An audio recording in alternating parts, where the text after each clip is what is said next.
بسم اللہ الرحمن الرحیم وبہ نستعین سبحانک لا علم لنا الا ما علمتنا انک انت العلیم الحکیم الحمد للہ رب العالمین والصلاة والسلام علی سید المرسلین وعلی آلہ وصحبہ اجمعین ومن تبعہم بإحسان الی یوم الدین اعوذ باللہ من الشیطان الرجیم بسم اللہ الرحمن الرحیم رسلا مبشرین ومنذرین لئلا یکون للناس علی اللہ حجۃ بعد الرسل وكان الله عزيزا حكيما وقال تعالى قل لمن الأرض ومن فيها إن كنتم تعلمون سيقولون لله قل أفلا تذكرون قل من رب السماوات السبع ورب العرش العظيم سيقولون لله قل أفلا تتقون قل من بيده ملكوت كل شيء وهو يجير ولا يجار عليه إن كنتم تعلمون سيقولون لله قل فأنا تسحرون۔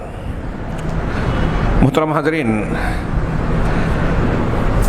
رسالہ کشف الشبہات کے پچھلے درس میں ہم نے یہ پڑھا تھا کہ اللہ کے نبی جناب محمد رسول اللہ صلی اللہ علیہ وسلم جو آخری پیغمبر اور رسول تھے،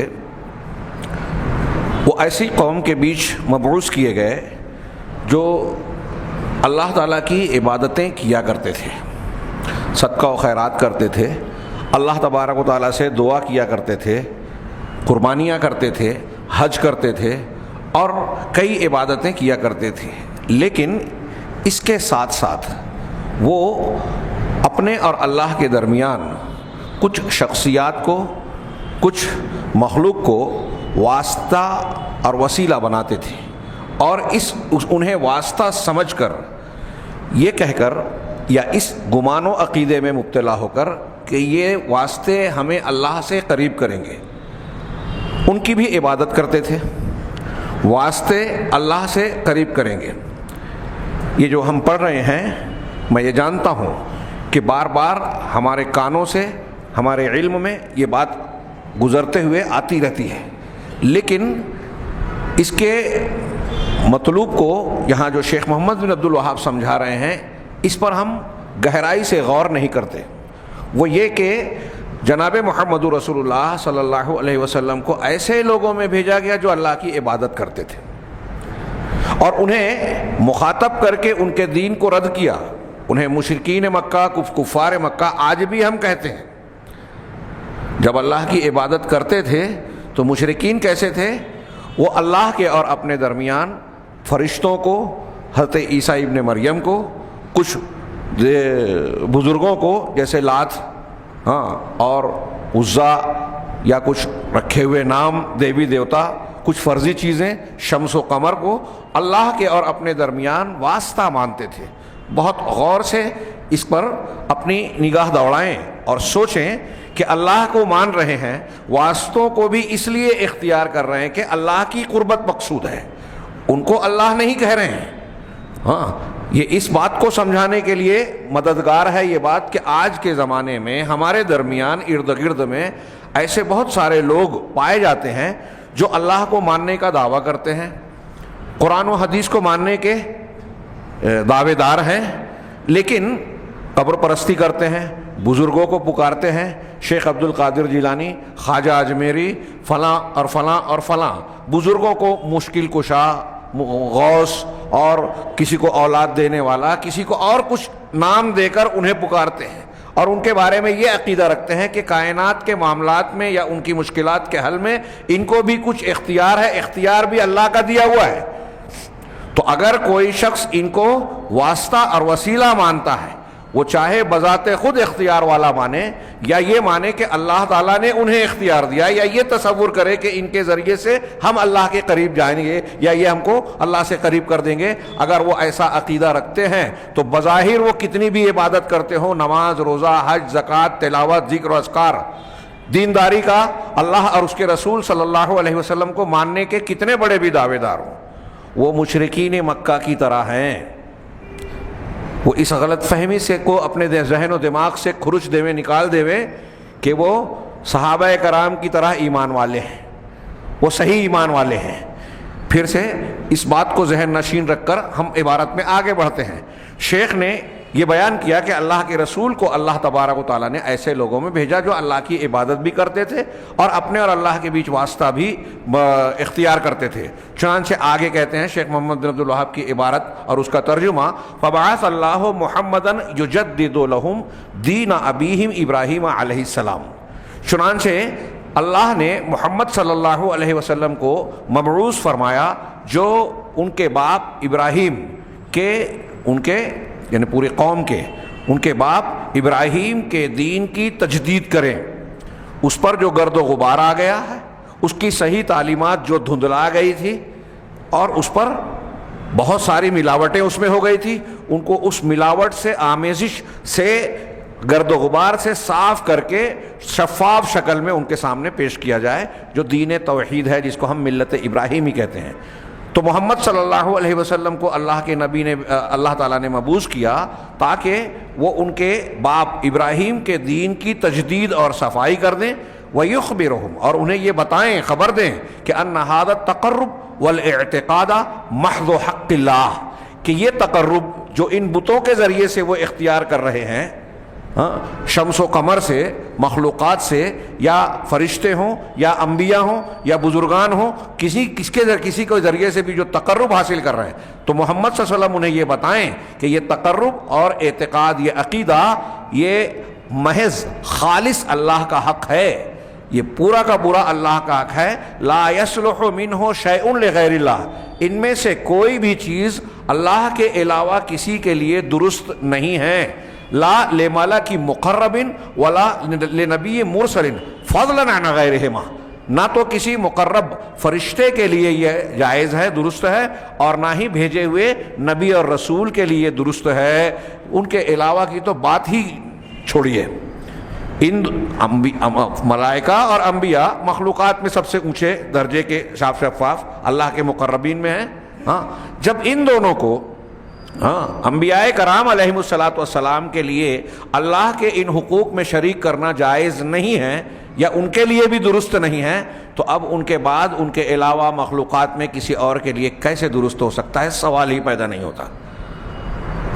بار بار دہرائی جانے والی یہ بات جو ہم سنتے رہتے ہیں، اس کی اہمیت اور افادیت کا اندازہ اس سے لگائیے کہ اللہ کی عبادت کرنے کے باوجود جب ان کے اندر یہ برائی تھی، اس برائی کی بنیاد پر یہ حق پیدا ہوا کہ اللہ تبارک و تعالیٰ ان میں رسول بھیجیں۔ واسطے اور وسیلے کے عقیدے کی بنیاد پر ان کے یہاں ایسا شرک اور کفر پایا جاتا تھا کہ اس کی اصلاح کے لیے نبوت اور نبی کی تعلیم کی اصلاح و تربیت کی ضرورت پیش آئی۔ کتنی شدید ضرورت ہے، کتنا بڑا بگاڑ ہے، اندازہ لگائیے۔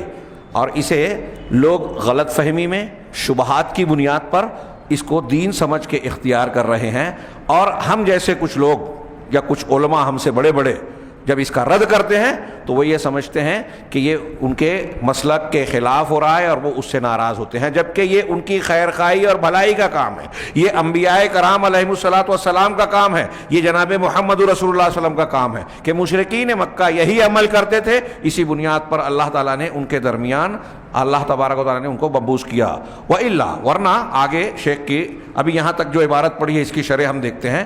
شیخ محمد زید کہتے ہیں کہ ہاں یہ حق ہے کہ هو البیان الذی دحض بہ الشبہہ الذی، یہ وہ بیان ہے، شیخ محمد بن عبد الوہاب رحمہ اللہ نے قرآن و حدیث کی روشنی میں جو بات یہ بیان کر رہے ہیں، کہہ رہے ہیں کہ یہ وہ بیان ہے جو اس شبہے کو اکھاڑ پھینکتی ہے، اس کو باطل قرار دیتی ہے، رد کر دیتی ہے، جس کو مشرکین نے پیش کیا، کیا کہ ما نعبدہم الا لیقربونا الی اللہ زلفیٰ، کہ ہم ان بتوں کی پرستش، عبادت صرف اس لیے کر رہے ہیں کہ یہ ہمیں اللہ سے قریب کر دیں۔ مشرکین یہ جو بات کہہ رہے ہیں، ٹھیک یہی بات آج ہمارے یہاں بزرگ پرست، قبر پرست، شخصیت پرست کہتے ہیں۔ ایک آدمی یا حسین کہتا ہے، ایک حضرت علی کو پکارتا ہے، ایک شیخ عبد القادر المدد کہتا ہے۔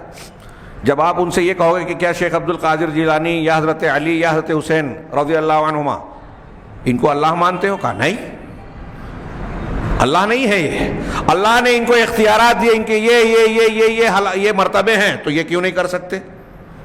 پھر وہ سنتے ہیں اور ان کو یہ اختیارات ہیں، ہاں، پھر ان کے بعد بہت سارے قطب ابدال اور ان کے تعلق سے تصرفات کے بدعقیدگیاں، یہ بالکل سیدھی اور صاف بات۔ مشرکین مکہ بھی اپنے دیوی دیوتاؤں معبودان باطلہ کے تعلق سے اسی قسم کے عقائد رکھتے تھے، اس پر کوئی دلیل نہیں تھی، یہ ان کے ذہنوں کی اپج اور شیطان کے بہکاوے کی بنیاد پر گڑھی ہوئی باتیں تھیں۔ شرک دنیا میں جو بھی پایا جاتا ہے، شاید اس سے پہلے بھی میں یہ بات عرض کر چکا ہوں، ذہن نشین رکھیے کہ دنیا میں سب سے زیادہ دلیل اگر کسی چیز کی ہے تو وہ توحید کی ہے۔ توحید سے بڑھ کر کوئی سچائی، کوئی حقیقت نہیں ہے، اس سے بڑے انصاف کی بات کوئی نہیں ہے۔ توحید، اللہ تبارک و تعالی ربوبیت میں، الوہیت میں، اپنی خصوصیات حقوق میں تنہا ہے، وحدہ لا شریک ہے، اس سے بڑھ کر کوئی سچائی، کوئی حقیقت اور اس سے زیادہ کسی کے ثبوت ہیں ہی نہیں۔ یہ کوئی ہوائی بات نہیں ہے، کتابیں بھری پڑی ہے توحید کی بے شمار دلیلیں، اور توحید کی بے شمار دلیلوں کے ساتھ ساتھ اس کا مخالف پہلو توحید کی جو ضد ہے، شرک جسے ہم کہتے ہیں، شرک کی کوئی دلیل نہیں ہے۔ قرآن میں کئی مقامات پر اللہ رب العالمین نے، حضرت یوسف علیہ السلام نے جو اپنے قیدی ساتھیوں کو توحید کی دعوت دی، وہاں بھی، سورہ نجم میں بھی، اور دوسرے کئی مقامات پر الگ الگ انداز میں یہ بات ارشاد فرمائی کہ یہ جو بتوں اور مختلف لوگوں کو لوگ کہتے ہیں نا کہ یہ مشکل کشا ہیں، یہ حاجت رواں ہیں، یہ خواجہ ہیں، یہ غوث ہیں، یہ فلاں ہیں اور یہ فلاں ہیں، ان سے فلاں حاجت پوری ہو جاتی ہے، یہ فلاں کام کر دیتے ہیں، ستاروں کے نکلنے سے، دمدار کے ستارے کے نکلنے سے، گہن ہونے سے ایسا ایسا واقعہ ہوتا ہے، کائنات کے حوادث پر اثر پڑتا ہے۔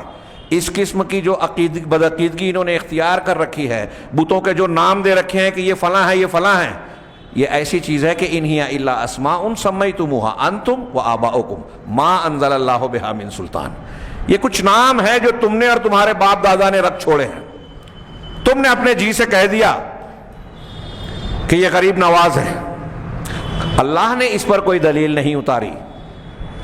ما انزل اللہ بہا من سلطان، حضرت یوسف علیہ السلام اپنے قیدی ساتھیوں سے کہہ رہے ہیں، قرآن اپنے تمام مخاطب اور دنیا کے تمام لوگوں سے کہہ رہے ہیں، اور ہم اسی بات کو دہرا رہے ہیں۔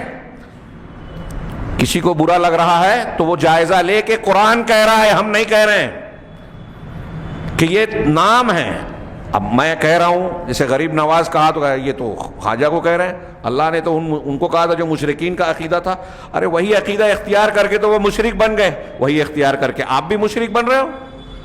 شخصیات بدل گئی، طریقہ تو وہی ہے۔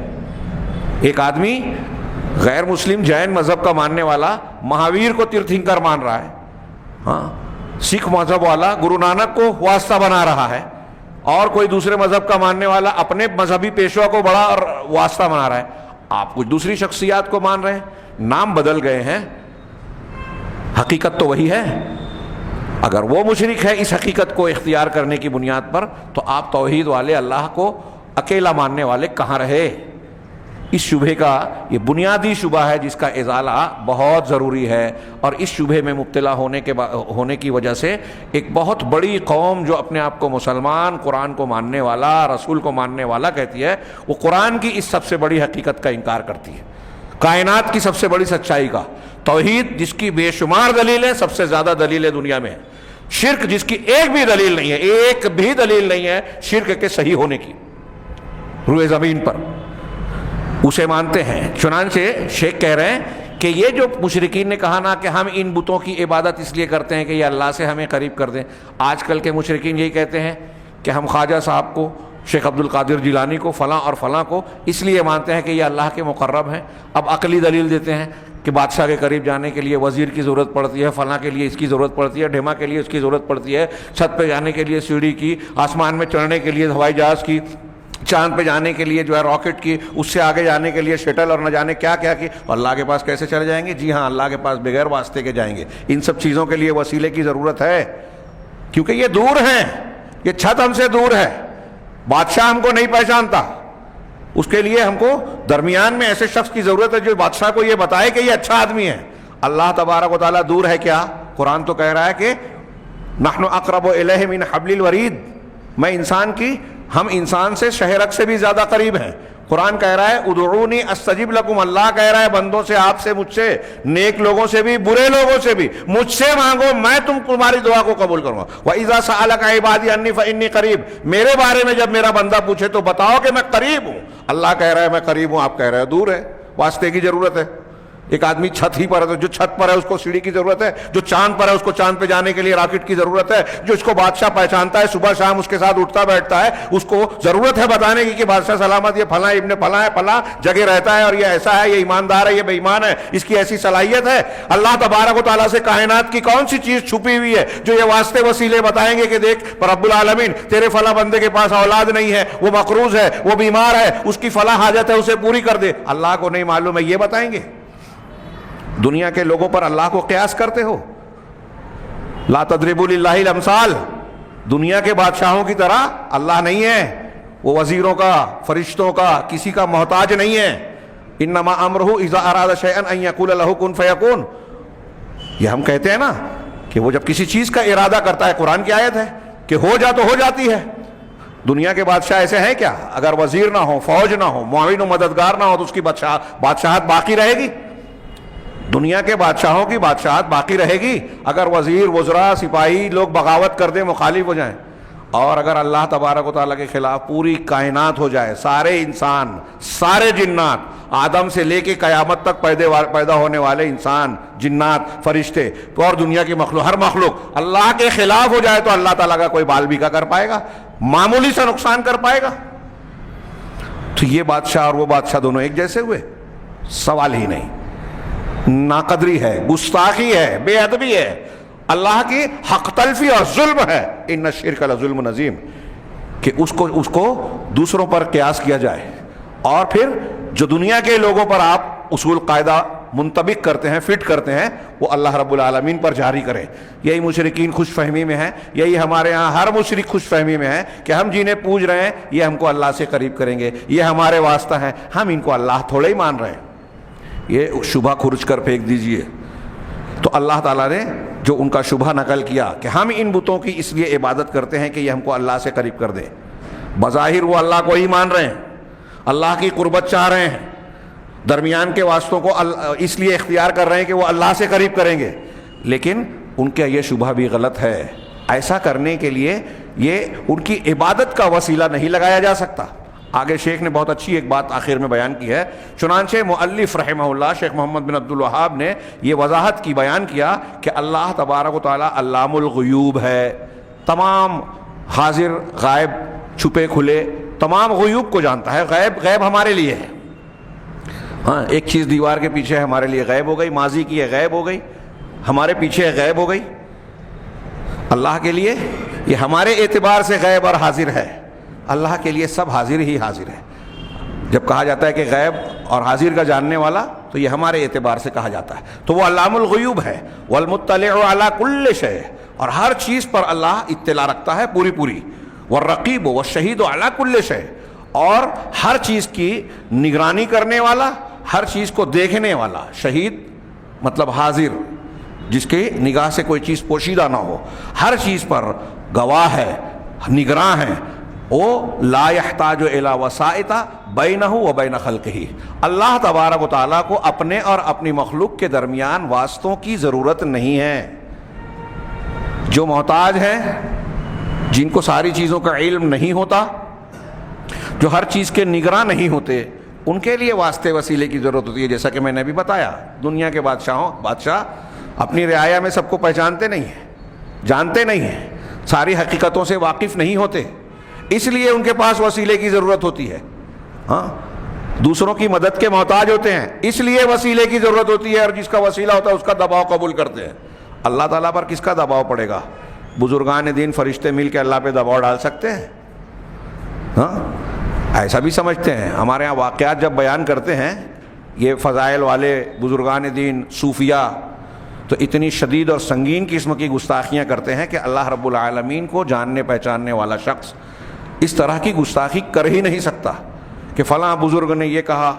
ہاں, رجب کے لیے جو جھوٹا قصہ سنایا کہ جعفر صادق نے یہ کہا کہ میرے نام کا کونڈا جو اس تاریخ کو 22 رجب کو بنائے گا تو اللہ بخشش کرے گا, اور نہیں بخشے گا تو میں اللہ سے لڑ لوں گا. اللہ سے کوئی لڑ سکتا ہے؟ قیامت کے دن انبیاء کرام کہیں گے نفسی نفسی نفسی.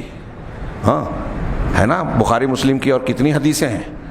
کہ بولنے کی جرت نہیں کریں گے اللہ کی اجازت کے بغیر. قرآن کہتا ہے یوم یقوم الروح والملائکۃ صفا لا یتکلمون الا من اذن له الرحمن، کہ جس دن روح یعنی فرشتے جبرائیل اور فرشتے والملائکہ رب کے سامنے صف لگا کر کھڑے ہوں گے. لا یتکلمون، بولیں گے نہیں، زبان نہیں کھول پائیں گے. الا من اذن له الرحمن، سوائے اس کے جس کو رحمان اجازت دے. رحمان کی اجازت کے بعد کے بغیر انبیاء کرام ہونٹ نہیں ہلائیں گے، زبان نہیں کھولیں گے. اور یہ جھوٹ الٹے سیدھے واقعات یہ کہتے ہیں کہ فلاں کہتا ہے کہ میں لڑ لوں گا اللہ سے. کیا سمجھ رکھا ہے اللہ رب العالمین کو؟ وما قدر اللہ حق قدرہ، اللہ کی عظمت و تعظیم اور اس کی توقیر کا جو حق ہے انہوں نے جانا ہی نہیں، کیا ہی نہیں. اگر جانتے تو ایسی گستاخانہ بات زبان پہ لانے سے بھی لرزتے. خیر، اللہ تبارک و تعالی جب ہر چیز پر مطلع ہے، تمام غیوب سے واقف ہے، تو اس کے لیے مخلوق اور اس کے درمیان واسطوں کی ضرورت نہیں ہے. اذن اس ان هذه الوسائط باطلہ، چنانچہ یہ واسطے باطل ہیں، اس کی ضرورت نہیں ہے اور تم بلا وجہ اختیار کر رہے ہو تو یہ باطل ہیں. اور ان کا اختیار کرنا، معاف کیجیے، ایسے واسطوں کی ایک لائن چھوٹ گئی، پھر سے پیچھے سے آتا ہوں، کہ اللہ کے اور مخلوق کے درمیان واسطوں کی ضرورت نہیں ہے جن کو پکارا جائے اور ان سے رفع حاجات، ضرورتوں کو پورا کرنے اور مصلحتوں کے حصول اور مشکلات اور پریشانیوں کو دور کرنے کی امید رکھی جائے. ایسا اللہ کے علاوہ کوئی نہیں ہے. کہہ رہے ہیں کہ جو وسیلے بنائے جا رہے ہیں ان وسیلوں کی ضرورت نہیں ہے کہ ان کے ذریعے سے یہ امید رکھے جائیں کہ یہ ذریعہ بن کے ہماری مشکلات کو حل کریں گے، ہمارے لیے مصلحتیں اور فائدے کی چیزیں حاصل ہوگی، ان کے ذریعے مشکلات دور ہوں گی ان کے ذریعے. چنانچہ ایسا جب یہ جائز نہیں ہے تو یہ واسطے وسیلے باطل ہیں. واتخاذها عین الشرک الاکبر، اور ان کو اختیار کرنا، ان کو پکارتے ہوئے، ان کی عبادت کرتے ہوئے، یہ عین شرک اکبر ہے. اس شبہ کو دماغ سے نکالیں، سب سے بنیادی اور بڑا شبہ جس میں شیطان اکثر قوموں کو مبتلا کر کے شرک اکبر میں مبتلا کر دیتا ہے. اس شبہ کی بنیاد پر کہ ہم تو اللہ کو مان رہے ہیں، وہ خوش فہمی میں رہتے ہیں، اللہ کو مان رہے ہیں اور ان بزرگوں سے مانگ رہے ہیں اس لیے کہ یہ اللہ کے مقرب ہیں. ایسا ماننا عین شرک اکبر ہے. کون سا شرک اکبر؟ جو توحید کی ضد ہے، لا الہ الا اللہ کی ضد ہے. اس کو اگر کسی نے شرک اکبر اختیار کیا، توبہ نہیں کی، تو اس کا لا الہ الا اللہ بیکار ہے، وہ مسلمان نہیں ہے، اسلام سے باہر ہے، مر گیا تو کبھی جہنم سے نہیں نکلے گا. ان اللہ لا یغفر ان یشرک بہ ویغفر ما دون ذلک لمن یشاء ومن یشرک باللہ فقد حرم اللہ علیہ الجنہ. یہ دو جگہ کی الگ الگ آیتیں پڑھی میں نے جو آپ بار بار سنتے ہیں.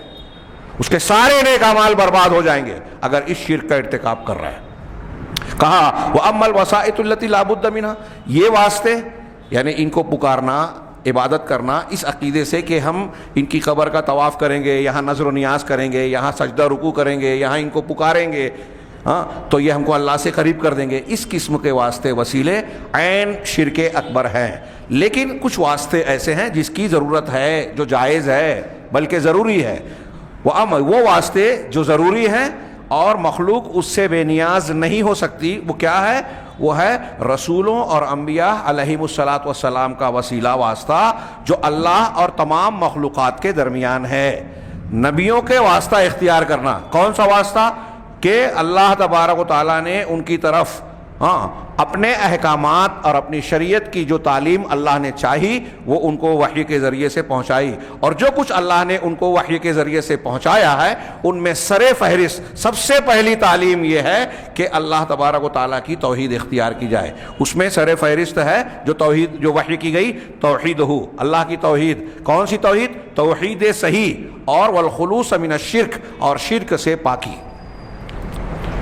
یہ تین کی تعلیم لینے کے لیے انبیاء کے وسیلے کی ضرورت ہے. انبیاء کو پوجنے کی نہیں، ان کو پکارنا نہیں ہے. جو جس واسطے کے رد کیا وہ انبیاء ہوں، اولیاء ہوں، صالحین ہوں، فرشتے ہوں، شمس و قمر، چاند سورج ستارے، بزرگان دین، یا کسی چیز کو آپ نے مقدس بنا لیا. جیسے ذات انوات والا واقعہ تھا کہ بحری کے درخت کو لوگوں نے مانا. آج کل ہمارے ہاں کچھ بزرگوں کے مقامات کو لوگ جو ہے تبرک کے طور پہ اختیار کرتے ہیں. میں نے سنا ہے کچھ لوگ کہتے ہیں کہ دیوبند میں جس انار کے درخت کے پاس سے مولانا قاسم نانوتوی رحمہ اللہ نے درس شروع کیا، وہاں یہ کہا جاتا ہے کہ کہا جاتا ہے، واللہ عالم، میں نے دوسروں سے سنا ہے، پڑھا نہیں ہے، کہ وہاں اگر نماز جنازہ کسی کی پڑھ لی جائے تو بخشش ہو جائے گی۔ کہاں سے آئی یہ بات؟ اگر یہ کہا جاتا ہے تو کتنی غلط بات ہے۔ یہ ایک قول میں اس طرح کا نقل کر رہا ہوں، ایسے اور بہت سارے مقامات کو لوگوں نے شریف بنا دیا، مکہ شریف، مدینہ شریف کی طرح مقدس، متبرک۔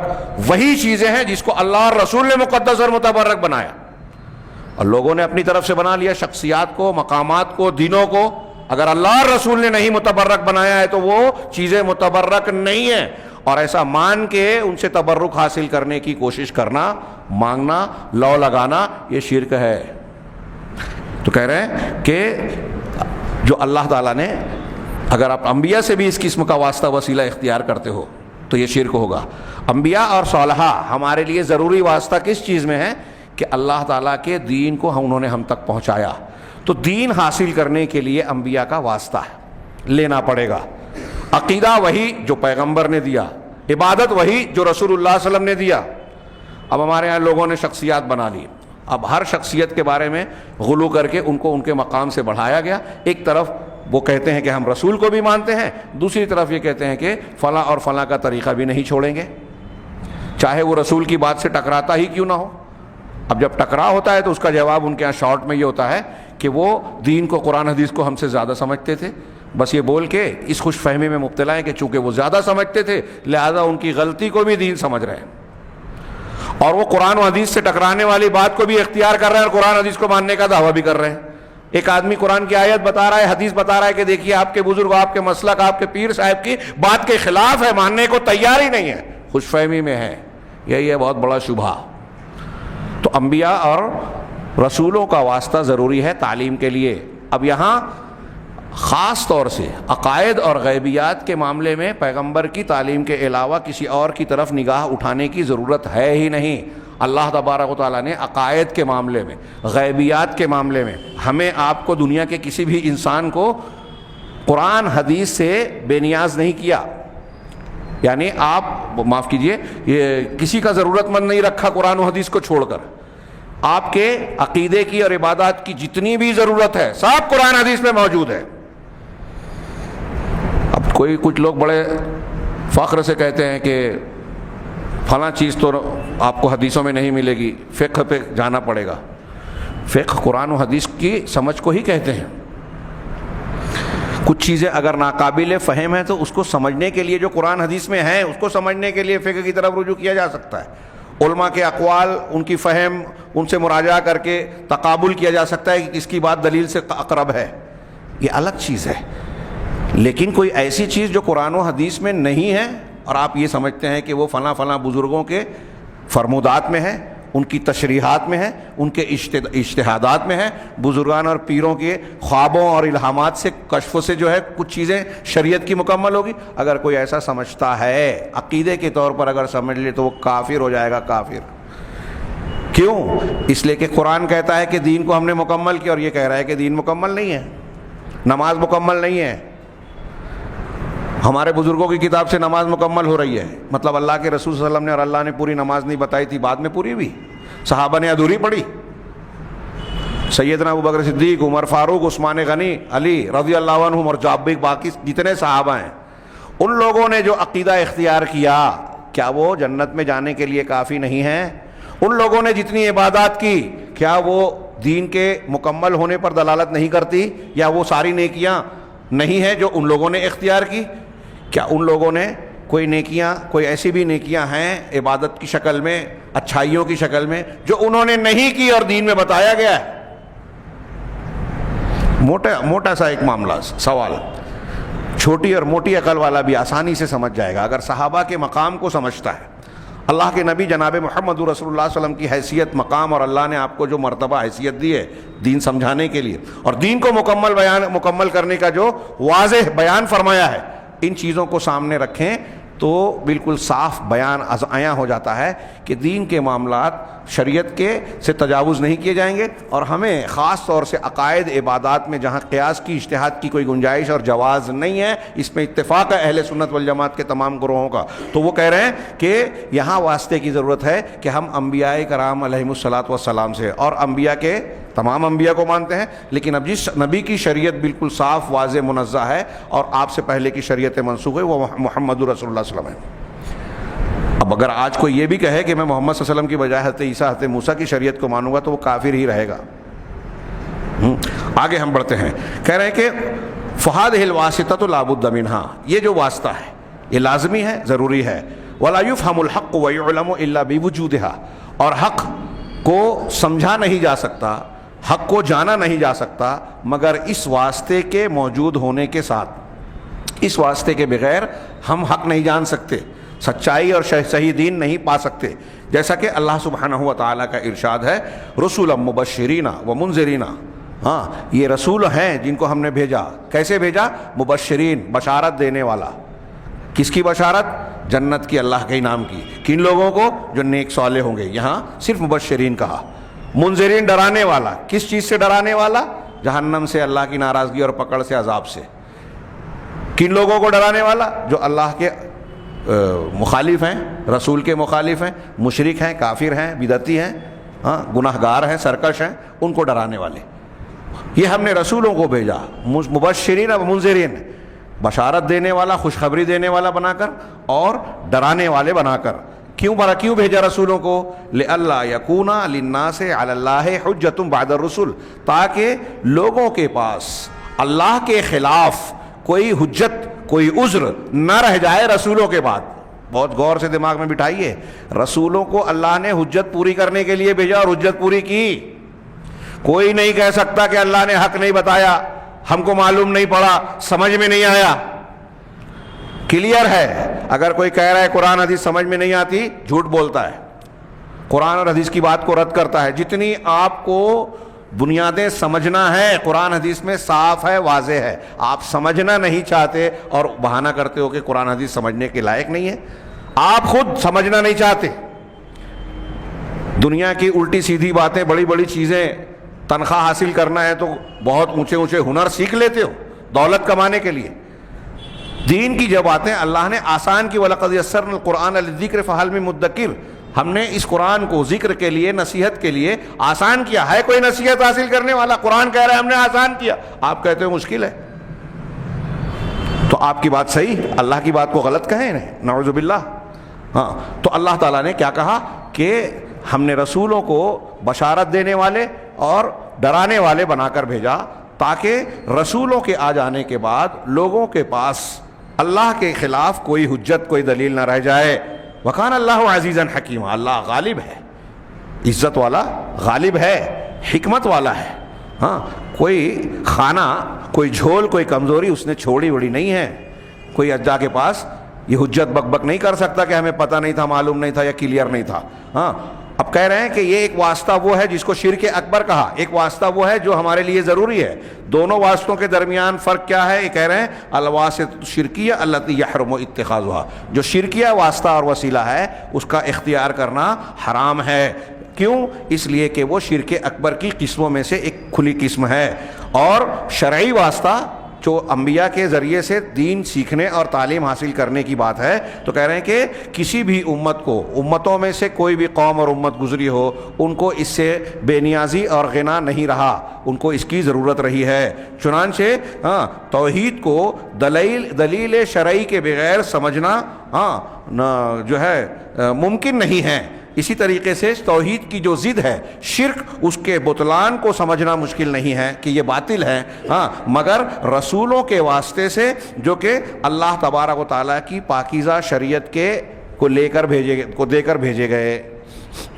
اب لوگ اللہ اور رسول کی تعلیمات کو رسول کی بجائے فلاں اور فلاں سے جب سیکھنے جاتے ہیں تو ایسے ہی شبہات میں مبتلا ہوتے ہیں، دین کے نام پر دین سے ہٹ جاتے ہیں اور ان کو پتہ بھی نہیں چلتا۔ وہ سمجھتے ہیں کہ ہم بہت صحیح ہے، کل حزب بما لدیہم فرحون، سب فرقے، جتنے فرقے ہیں اپنے اپنے مسلک پر خوش ہیں، مگن ہیں۔ قرآن کہہ رہا ہے کل حزب، ہر جماعت، ہر گروہ، بما لدیہم جو ان کے پاس ہے، ان کا جو مسلک ہے، ان کی فکر ہے، ان کے الٹے سیدھے صحیح غلط جو بھی قاعدے قوانین اختیار کر رکھے سب اس پہ خوش ہے، فرحون. ہر کوئی بولتا ہے تو بہت برا لگتا ہے، لیکن یہ تو کھلی ہوئی حقیقت ہے. اللہ کہہ رہا ہے کہ ہر ایک ہے، لیکن یہ ہر ایک خوش ہے، تو کیا اس کی خوشی صحیح ہے؟ ہر ایک مطمئن ہے اپنے مسلک پر، اس کا مطمئن ہونا درست ہے؟ نہیں. مطمئن ہونے کے لائق صرف وہ ہے جو پیغمبروں کے واسطے کی بنیاد پر، ان کی تعلیمات کی بنیاد پر دین کو اختیار کرتا ہے، توحید اور شرک کو سمجھتا ہے اور توحید کو اختیار کرتا ہے، شرک سے دامن جھٹکتا ہے، اپنے آپ کو صاف رکھتا ہے، چاہے کوئی ناراض ہو، چاہے کوئی برا مانے. یہ تو اللہ کی سنت ہے. ہاں، انبیاء کرام علیہم الصلوۃ والسلام کے مقابلے میں جب دشمنان تھے تو پھر بعد والوں کے لیے کیا حیثیت ہے؟ جتنے بڑے پیغمبر گزرے اتنے بڑے مخالف. حضرت ابراہیم کے سامنے نمرود، فرعون، موسیٰ علیہ السلام کے سامنے فرعون، نبی کریم صلی اللہ علیہ وسلم کے سامنے ابو جہل، ابو لہب، ولید جیسے سرداران، بڑے بڑے قوت والے. تو مخالفت تو ہوگی. اس کا یہ مطلب نہیں ہے کہ آپ اس مخالفت کی بنیاد پر ان سے مصالحت کے نام پر جو ہے حق سے تنازل اختیار کر لیں اور توحید کو شرک دونوں کو ملا کے چلائیں. آگے یہ یہاں جتنی عبارت پڑھی تھی اتنی شرح ہو گئی، تھوڑی سی اور پڑھ لیتے ہیں. وَإِلَّا، شیخ محمد بن عبد الوہاب کی عبارت پڑھ رہا ہوں پہلے.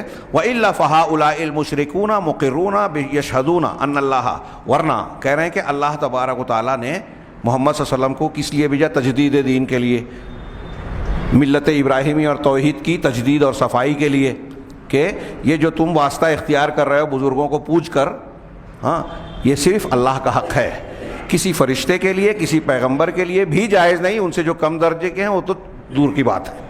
اس کے بعد شیخ کہہ رہے ہیں وَإِلَّا، ورنہ یہ مشرکین جن کے درمیان اللہ کے رسول کو بھیجا گیا، یہ مشرکین بھی اس بات کی کا اقرار کرتے تھے اور گواہی دیتے تھے. مقرون یشہدون، اقراری تھے، گواہی دیتے تھے کہ ان اللہ هو الخالق الرازق وحدہ لا شریک لہ، وَأَنَّهُ لَا يَرْزُقُ إِلَّا هُوَ وَلَا يُحْيِي إِلَّا هُوَ وَلَا يُمِيتُ إِلَّا هُوَ وَلَا يُدَبِّرُ الْأَمْرَ إِلَّا هُوَ وَأَنَّ جَمِيعَ السَّمَاوَاتِ السَّبْعِ وَمَنْ فِيهِنَّ وَالْأَرْضِينَ السَّبْعِ وَمَنْ فِيهَا كُلُّهُمْ عَبِيدُهُ وَتَحْتَ تَصَرُّفِهِ وَقَهْرِهِ.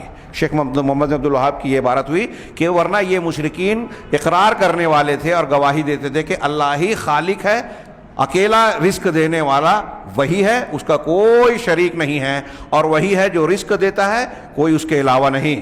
اور ولا یحیی الا ہو، اور زندہ کرنے والا زندہ نہیں کرتا مگر وہی، موت نہیں دیتا مگر وہی، امر کی کائنات کے سارے معاملات کی تدبیر اور انتظام نہیں کرتا مگر وہی، اور ساتوں آسمان اور ان کے درمیان جو کچھ ہے، ساتوں زمین اور ان کے اندر جو کچھ ہے، ان سب کے سب اللہ کے غلام اور بندے ہیں، اور اس کے تصرف اور اس کی مشیت کے تحت ہیں. تصرف اور قہر کے تحت ہیں، یعنی اس کے زیر نگراں ہیں، زیر دست نگر ہیں، اس کے ماتحت ہیں، سب اللہ کی مشیت کے ساتھ چل رہے ہیں. اس عبارت کی تشریح کرتے ہوئے شیخ نے کہا کہ یہ اعتراف مشرکین سے حاصل ہوا، لیکن یعنی وہ یہ اعتراف کرتے تھے لیکن کہ اللہ رازق ہے، خالق ہے، مدبر ہے، لیکن اس کے ساتھ انہوں نے ایسی چیز کو اختیار نہیں کیا، شامل نہیں کیا یا نہیں ملایا جو اس کا لازمہ تھا. جب وہ کہہ رہے ہیں کہ اللہ خالق ہے، پیدا کرنے والا، مالک وہی ہے، کائنات کا نظام چلانے والا وہی ہے، زندگی اور موت وہی دیتا ہے، تو اس بات کو ماننے کا جو لازمی تقاضا تھا، مشرکین نے اس لازمی تقاضے کو اختیار نہیں کیا. وہ لازمی تقاضا کیا تھا؟ وہ تھا کہ اللہ تبارک و تعالیٰ کو ہر عبادت کے ساتھ تنہا کیا جائے، اس کو اس کے حق میں شریک کسی اور کو نہ کیا جائے، صرف اسی کے لیے رکھا جائے، چاہے وہ عبادت ذبح کرنا ہو، قربانی ذبح کرنا، نظر و نیاز ہو، دعا اور پکار ہو، استغاثہ یعنی فریاد طلب کرنا ہو، امید ہو، توکل ہو، رغبت ہو، رہبت ہو، اس کی طرف شوق اور اس کا ڈر. یہ جو عبادات سے تعلق ہے، جتنی بھی عبادتیں ہیں سب اللہ کے لیے ہونی چاہیے. مشرکین نے اس حق کو، جو توحید، جو ربوبیت کو ماننے کا لازمی تقاضا تھا، اسے اختیار نہیں کیا. اس کے علاوہ جو ظاہری اور باطنی دوسری عبادتیں ہیں، ہاں، جن کو اللہ کے علاوہ مخلوقات میں سے کسی کی طرف بھی پھیرنا بالکل جائز نہیں ہے، نہ کسی مقرب فرشتے کے لیے اور نہ کسی نبی مرسل کے لیے، اور نہ ہی نیک صالح لوگوں میں سے کسی بھی بزرگ اور نیک انسان کے لیے، ولی پیر فلاں اور فلاں کسی کے لیے بھی جائز نہیں ہے۔ وَمَنْ صَرَفَ مِنْهَا شَيْئًا، اور ان میں سے یعنی ان عبادات میں سے، وہ ظاہری عبادت ہو باطنی عبادت ہو، ان عبادات میں سے کسی نے کچھ بھی، کسی نے شیئن کا لفظ ہے قرآن میں بھی، بارہ لا تشرک باللہ شیئا، کچھ بھی تھوڑا سا بھی اگر کسی دوسرے کی طرف غیر اللہ کی طرف پھیرا تو وہ مشرک ہے۔ ہاں، اس پر حجت رسالیہ، رسول کی حجت اور تعلیمات کے قائم ہو جانے کے بعد بھی اگر وہ ایسا کر رہا ہے، عبادات کا کوئی معاملہ، جیسے سمجھ لیجئے ایک آدمی نماز پڑھ رہا ہے، اللہ کے لیے نماز پڑھتا ہے، اب نماز میں سجدہ رکوع ہو رہا ہے، کسی نے رکوع کیا، آج کل کئی کلپ میں نے دیکھی پیر صاحبان کی، بیٹھے ہوئے ہیں اور لوگ مریدین جا کے وہ بیٹھے ہوئے ان کے سامنے سجدہ کر رہے ہیں، ان کے قدم پر پیشانی رکھ رہے ہیں۔ میں تو حیرت زدہ رہ گیا کہ آج کے دور میں بھی اتنی کھلی ہوئی جہالت، اتنا کھلا ہوا شرک، قرآن و حدیث کی تعلیمات سے اتنا کھلا ہوا انحراف کیسے پایا جا سکتا ہے؟ اس کے باوجود لوگ کہتے ہیں بڑا علم ہے، بڑی اچھائیاں ہیں۔ کس دلیل کی بنیاد پہ یہ کہتے کہ یہ کام کیا جاتا ہے؟ کتنی سنگین وعید ہے اس شخص کے لیے جو اپنے آپ کے لیے سجدہ کروائے، اور جو کر رہا ہے وہ تو شرک اکبر کا مرتکب ہو رہا ہے۔ کتنی صاف صاف ممانعت ہے قرآن و حدیث میں ان چیزوں کی، پھر بھی یہ کتنی بڑی حیرت اور تعجب کی بات ہے نا کہ ایک آدمی اپنے آپ کو مسلمان کہہ رہا ہے، قرآن اور حدیث کو ماننے والا کہتا ہے، رسول کو مانتا ہے کہ میں اس کو آپ کو رسول مان رہا ہوں، اور یہ قرآن اور حدیث کی یہ تعلیمات جو ہم پڑھ رہے ہیں نا، یہ کوئی ایسی نہیں ہے، میں نہیں مانتا کہ ان کے کان سے نہیں گزری ہو، ان کے آنکھ نے نہ پڑھا ہو، یا آج جو زبانیں وہ جانتے ہیں اس زبان میں قرآن اللہ کے کلام کا ترجمہ نہ ہو، یہ چیزیں موجود ہیں بالکل صاف صاف شکل میں۔ اور اتنا ہی نہیں، علماء کرام کے خطابات، بیانات، مواعظ اور خطبات یہ بھی ردود کے موجود ہیں، ان چیزوں کو کھلا کھلا شرک کہنے والے، پھر بھی لوگ غور نہیں کرتے اور اتنے واضح شرک میں مبتلا ہیں۔ ہاں، ان کے ساتھ ساتھ میں تو اس بات سے ڈرتا ہوں واللہ کہ ہم اور آپ جو ان چیزوں کو جاننے کے باوجود ان سے آنکھیں پھیر لیتے ہیں، ہم بھی کسی نہ کسی حد میں اس جرم کے کسی نہ کسی حد میں مجرم ہو جاتے ہیں کہ ہمارا یہ حق ہے کہ ہم جانتے ہیں کہ جب یہ شرک ہے تو لوگوں کو بتائیں، پہنچائیں کہ تم سب سے بڑی گمراہی میں مبتلا ہو۔ اپنے بزرگوں کو سجدہ کر لیا، تم نے ایک سجدہ کیا، توبہ کیے بغیر مر گیا اور زندگی بھر اللہ کے لیے نماز پڑھتے رہے، کبھی جنت میں نہیں جائے گا، کبھی جہنم سے نہیں نکلے گا۔ اللہ کے گھر میں پوری دیانتداری، ایمانداری اور ذمہ داری کے ساتھ یہ بات عرض کر رہا ہوں۔ قرآن کہتا ہے، حدیثیں کہتی ہیں، قرآن و حدیث اور تمام پیغمبروں کی تعلیمات کا بالکل مقتضا اور خلاصہ، نچوڑ اور واضح پیغام ہے کہ کچھ بھی شرک اکبر اگر آپ نے کیا، شرک اکبر تھوڑا سا بھی، وہ مکھی والی روایت یاد کیجئے، اس پہ کچھ کلام کرتے ہیں امام احمد نے اپنی کتاب الزہد میں نقل کیا ہے غالباً، ہاں، کہ ایک مکھی کی وجہ سے ایک آدمی جہنم میں چلا گیا۔ اہل علم نے استنباط کیا، واقعہ آپ جانتے ہیں کہ کچھ لوگ، ایک قوم تھی مشرکین کی، وہاں سے کوئی بھی گزرتا تو کہتے تھے کہ ہمارے بت کو چڑھاوا چڑھاؤ۔ ایک شخص گیا، گزرا، کہا چڑھاؤ، کہا میں نہیں چڑھاتا اللہ کے سوا کسی کو، کہا چڑھاؤ ورنہ جانے نہیں دیں گے، قتل کر دیں گے، کہا ٹھیک ہے چلے گا، میں چڑھاوا نہیں چڑھاؤں گا، اس کو قتل کر دیا گیا، وہ جنت میں گیا۔ دوسرا، اس سے کہا چڑھاؤ، کہا کچھ نہیں ہے، کہا چڑھاؤ، قرب ولو کانا ذبابن، چاہے ایک مکھی ہی کیوں نہ ہو، اس نے مکھی چڑھا دی، کہا اس کی وجہ سے جہنم میں چلا گیا۔ کتاب التوحید میں شیخ محمد بن عبدالوہاب اس حدیث کی روشنی میں کہتے ہیں کہ حدیث کے سیاق سے یہ پتہ چلتا ہے کہ وہ شخص مکھی چڑھانے سے پہلے مسلمان تھا۔ اگر وہ مشرک کافر ہوتا تو اللہ کے رسول صلی اللہ علیہ وسلم یہ نہیں فرماتے کہ اس مکھی کے چڑھانے کی وجہ سے جہنم میں گیا۔ غور کریں، آج کے مشرکین جو بزرگوں کو سجدہ کر رہے ہیں، جو مزاروں پر نذر و نیاز اور چڑھاوے چڑھا رہے ہیں، قربانیاں کر رہے ہیں، طواف کر رہے ہیں، ظاہری اور باطنی عبادات ان سے وابستہ کیے ہوئے ہیں، ان سے خوف کھاتے ہیں، ان سے ڈرتے ہیں، ان سے امید رکھتے ہیں، ان کے بارے میں یہ عقیدہ رکھتے ہیں کہ یہ فلاں ہیں، یہ قطب ہیں، یہ ابدال ہیں، یہ غریب نواز ہیں، یہ غوث ہیں، یہ ہماری مدد کریں گے، مشکل آسان کریں گے، یہ ہمارے مسائل کو حل کر سکتے ہیں، ان کو کائنات کے کاموں میں تصرف حاصل ہے. اس قسم کا جو عقیدہ رکھ رہے ہیں یہ کفار مکہ سے بھی برا ہے. کفار مکہ بھی ہم آگے پڑھیں گے یہ کہتے تھے کہ یہ کام کرنے والا اللہ ہے. آپ کہہ رہے ہو کہ بزرگان بھی کرتے ہیں. کفار مکہ بھی اگر اس اعتبار سے دیکھیں تو یہ کفار مکہ سے زیادہ برے عقیدے میں ہیں جو یہ کہہ رہے ہیں کہ قطب ابدال فلاں اور فلاں جو کائنات کے نظام میں طاقت رکھتے ہیں چلاتے ہیں. اگر ایسا کوئی عقیدہ رکھتا ہے تو کفار سے بھی برا ہے، کیونکہ کفار کے بارے میں ابھی ہم پڑھیں گے آگے. قرآن کہتا ہے کہ ان سے پوچھو آسمان زمین کا نظام کون چلاتا ہے تو یہ کہیں گے اللہ. اور ہمارا مسلمان ہونے کا دعویٰ کرنے والا قبر پرست کہتا ہے کہ قطب ابدال اور فلاں بھی چلاتے ہیں. تو یہ زیادہ برے ہوئے کہ مشرکین مکہ. کتنا بڑا شبہ ہے جس میں یہ قرآن حدیث کو ماننے والے مبتلا ہیں. شیخ محمد بن عبد الوہاب رحمہ اللہ پر اللہ رحم فرمائے، بہت پیارا کتابچہ لکھا ہے یہ. ہاں تو کہتے ہیں کہا کہ جو شخص جو ہے حجت رسالیہ قائم ہو جانے کے بعد ان میں سے کسی بھی چیز کو غیر اللہ کی طرف اگر پھیرے گا، یعنی عبادات کی قسموں میں سے کسی بھی عبادت کو کچھ بھی غیر اللہ کے لیے کرے گا تو وہ جو ہے فہو مشرک، وہ مشرک ہے. ان الاقرار کیونکہ اللہ کی ربوبیت کا اقرار کرنا اور اس بات کا اقرار کرنا کہ وہی خالق ہے، وہی رازق ہے، پیدا کرنے والا، روزی دینے والا، یہ اقرار کر لینا یہ کسی کو اسلام میں داخل کرنے کے لیے کافی نہیں ہے. ایک آدمی یہ کہے کہ کائنات کو بنانے والا اللہ ہے، روزی دینے والا اللہ ہے، نظام چلانے والا اللہ ہے، زندگی موت دینے والا اللہ ہے، اتنا عقیدہ اس کو مسلمان نہیں بناتا. کیوں؟ وَلَوْ كَانَ يُدْخِلُ أَحَدًا فِي الْإِسْلَامِ، اگر اتنا عقیدہ کسی کو اسلام میں داخل کر دیتا، مسلمان بنا دیتا، تو ما قاتل النبی صلی اللہ علیہ وسلم اولئک المشرکین، تو نبی صلی اللہ علیہ وسلم ان مشرکین سے قتال اور جنگ نہیں کرتے، ان سے جھگڑا نہیں کرتے. یہ مشرکین بھی تو مان رہے تھے اللہ پیدا کرتا ہے، روزی دیتا ہے، آسمان زمین کے درمیان کا نظام چلاتا ہے. حالانکہ ان مشرکین نے اللہ کی ربوبیت اور اس کے مطلق تصرف کا آسمان کے اور دنیا کے عالم میں، آسمان و زمین کے تمام جہانوں میں اسی کا مطلق تصرف چلتا ہے، وہی سب کچھ کرتا ہے، یہ عقیدہ وہ لوگ رکھتے تھے. اس گفتگو کو پورا کر لیں.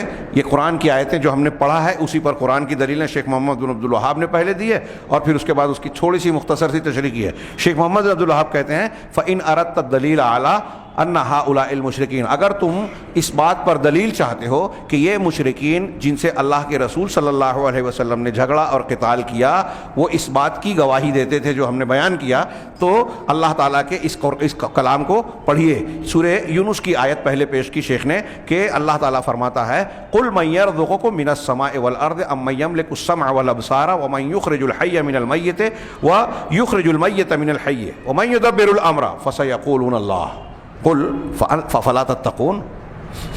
اس کے آگے پیچھے بھی آیتیں ہیں، یہ اتنی آیت انہوں نے پیش کی. سورہ یونس کی آیت نمبر 31. آپ ان سے کہیے کہ کون ہے جو آسمان اور زمین سے رزق اتارتا ہے، روزی دیتا ہے، رزق پہنچاتا ہے لوگوں تک؟ کون ہے؟ اَمَّن يَمْلِكُ السَّمْعَ وَالْأَبْصَارَ، کون ہے جو کان اور آنکھ کا مالک ہے، اس کا سارا اختیار رکھتا ہے. وَمَن يُخْرِجُ سننے کی اور دیکھنے کی قوت دیتا ہے، کان اور آنکھ دیتا ہے. کون ہے جو زندے کو مردے سے اور مردے کو زندے سے پیدا کرتا ہے، نکالتا ہے؟ جو مردے سے زندے کو پیدا کرتا ہے، انڈے سے بچہ نکل رہا ہے اور مرغی سے انڈا نکل رہا ہے، تو زندے سے مردہ اور مردے سے زندے کو. وَمَن يُدَبِّرُ الْأَمْرَ، اور کون ہے جو سارے کائنات کا نظام کی تدبیر کر رہا ہے، ان کا بندوبست اور اہتمام کر رہا ہے، انتظام کر رہا ہے؟ کون ہے؟ آپ ان سے پوچھئے. اللہ کہہ رہا ہے یہ فَسَيَقُولُونَ اللَّهُ. تو جب آپ ان سے پوچھو گے تو وہ جھٹ سے کہیں گے ہاں اللہ کرتا ہے. آسمان اور زمین سے روزی دینے والا، کان آنکھ کا مالک، سننے دیکھنے کا مالک، اختیار رکھنے والا، زندے سے مردہ، مردے سے زندہ پیدا کرنے والا، کائنات کا نظام چلانے والا. یہ کہیں گے کون؟ قرآن کہہ رہا ہے کہ کہیں گے مشرکین مکہ کے اللہ. فَقُلْ أَفَلَا تَتَّقُونَ، تو پھر ان سے کہیے کہ پھر تم ڈرتے نہیں ہو؟ جب تم خود مان رہے ہو کہ یہ سب سارے کام اللہ کرتا ہے تو پھر دوسروں کو کیوں پوچھ رہے ہو؟ اس کا حق اسی کو دو نا. جیسا اللہ ہے ویسا کوئی ہے ہی نہیں. تم خود مانتے ہو کہ پیدا اس نے کیا, روزی وہ دیتا ہے, زندگی موت اس کے ہاتھ میں ہے, کائنات کا نظام وہ چلاتا ہے, تو یہ کیا کر لیں گے جن کو تم پکار رہے ہو؟ کیوں پکار رہے ہو؟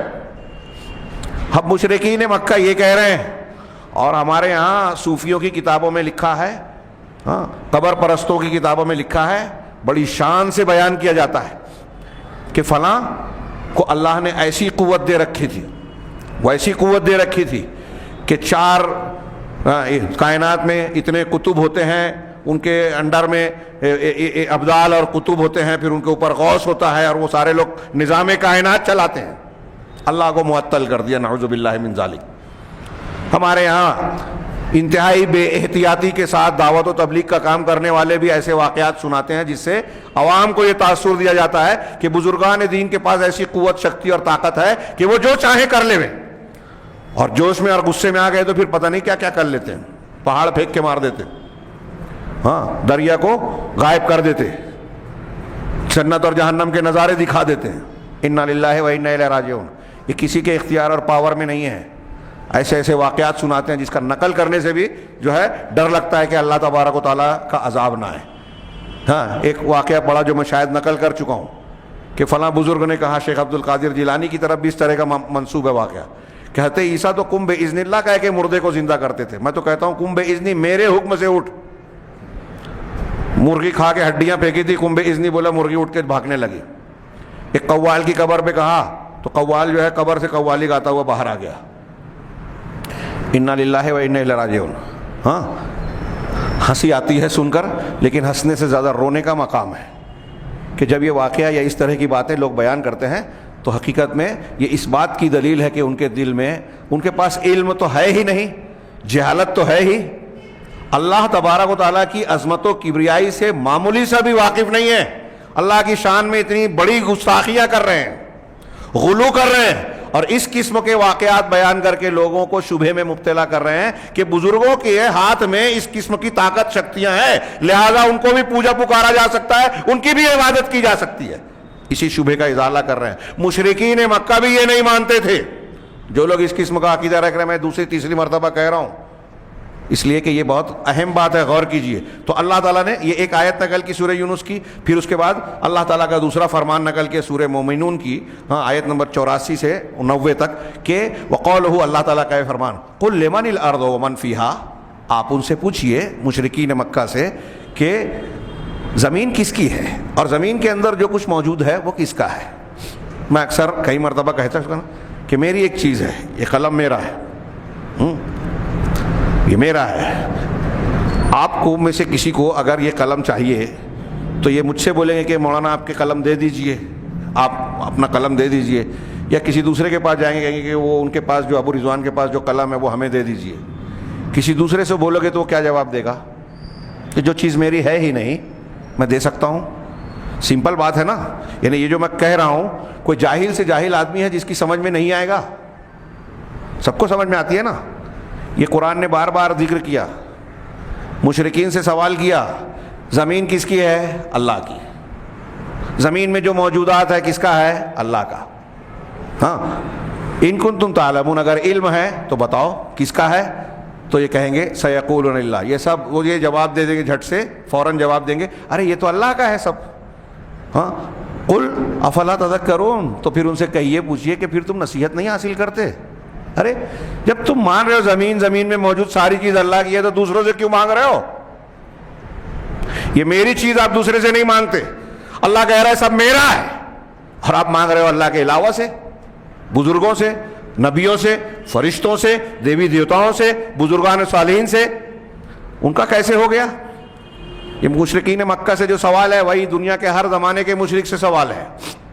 اگلا آیت کا اگلی آیت, قل من رب السماوات السبع ورب العرش العظیم. آپ ان سے پوچھئے, کہیے کہ کون ہے ساتوں آسمان کا مالک رب, اور کون ہے عرش عظمت والے عرش کا مالک.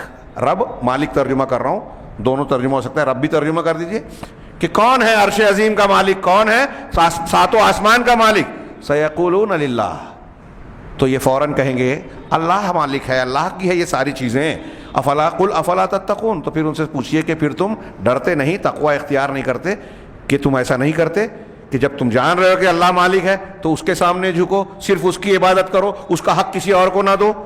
قل من بیدہ، اگلا سوال اللہ نے فرمایا قل من بیدہ ملکوت کل شیء، آپ ان سے پوچھئے کہ کون ہے جس کے ہاتھوں میں کائنات تمام چیزوں کی ملکیت اور اختیار ہے۔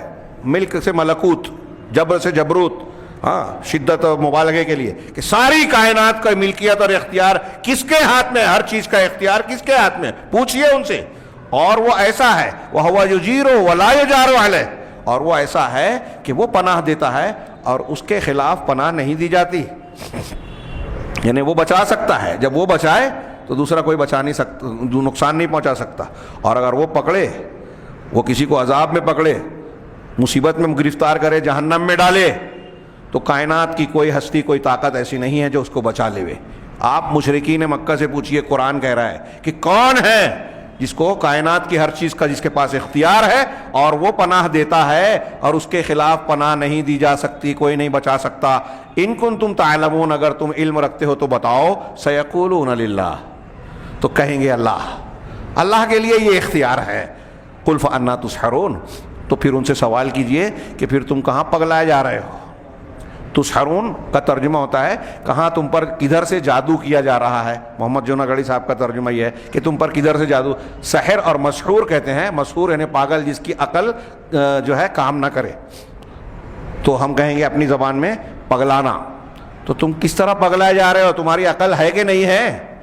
عقل اور شعور سے اگر کام لو، جب تم مانتے ہو کہ سارا اختیار اسی کے پاس ہے، کائنات کا نظام وہ چلاتا ہے، وہ پکڑے تو کوئی بچا نہیں سکتا، وہ بچائے تو کوئی نقصان نہیں پہنچا سکتا، تو پھر دماغ گھوم گیا ہے کہ کسی اور کو جا کے جھک رہے ہو، کسی اور کے سامنے مانگ رہے ہو، ان سے امیدیں لگا رکھی ہے، اللہ کا حق دوسروں کی طرف پھیر رہے ہو۔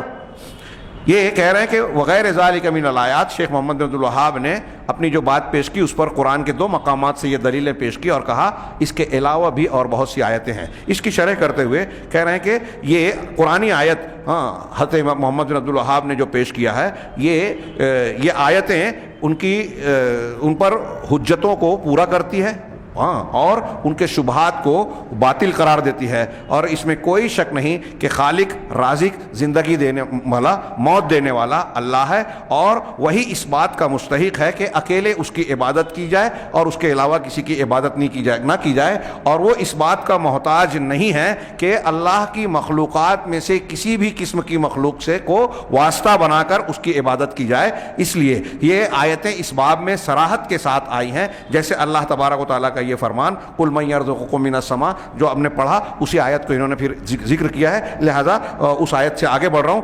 حقا ان القوم لا یستطیعون ان یقولوا، یہ بالکل سچی اور حق بات ہے کہ لوگ اس بات کا، یہ کہنے کا کوئی یارہ نہیں رکھتا، کوئی یہ نہیں کہہ سکتا تھا ان میں سے کہ ان کے جو معبودان ہیں لات و عزا فلاں اور فلاں، جو انہوں نے جن کی پوجا پاٹ اختیار کر رکھی تھی، کہ ان کے معبودان جو ہیں وہ ان آیتوں میں ذکر کی ہوئی چیزوں میں سے کوئی کام کرتے ہیں۔ وہ اپنے معبودوں کے بارے میں، وہ مشرکین مکہ بھی یہ نہیں کہہ سکتے تھے کہ پیدا کرنے والے ہمارے یہ معبود ہیں، کائنات کا نظام چلانے والے، روزی دینے والے، زندگی موت دینے والے، یہ معبود ہے، یہ وہ نہیں کہہ سکتے تھے۔ آج کل لوگ، آج کے مشرکین کہتے ہیں، وہ جو اپنے آپ کو مسلمان کہتے ہیں، بل صرحوا، بلکہ انہوں نے صراحت سے یہ بات کہی کہ ان چیزوں کا کرنے والا اللہ ہی ہے۔ کیف ان فاعل ذالک هو اللہ، یہ اللہ ہی ہے، وہ رزاق ہے، وہ المالک ہے، وہ المحیی موت دینے والا، زندگی دینے والا، الممیت موت دینے والا ہے، وہ تمام مخلوقات میں تصرف کرنے والا ہے۔ کائنات میں، دنیا میں جو بھی حوادث ہو رہے ہیں، موسموں کی تبدیلی، دن اور رات کا آنا، درخت کا اگنا، پتے کا گرنا، ہواؤں کا چلنا، گرمی، سردی، برسات، کسی کا حادثہ، ایکسیڈنٹ ہو گیا، کسی کو ترقی مل گئی، کوئی کامیاب ہو گیا، کوئی ناکام ہو گیا، جو کچھ بھی ہو رہا ہے سب کرنے والا اللہ ہے۔ تو وہ یہ مانتے تھے کہ سارے تصرفات مخلوقات میں جتنے بھی کام ہو رہے ہیں سب اللہ کے تصرف میں ہیں، وہی اختیار رکھتا ہے، اسی کی طاقت میں ہے۔ اسی لیے اللہ تعالیٰ نے ان سے کہا، جب ان سے اللہ تعالیٰ نے کہا کہ جب آپ ان سے سوال کرو گے تو وہ کہیں گے فسیقولون اللہ، یہ سارے کام کرنے والا اللہ ہے۔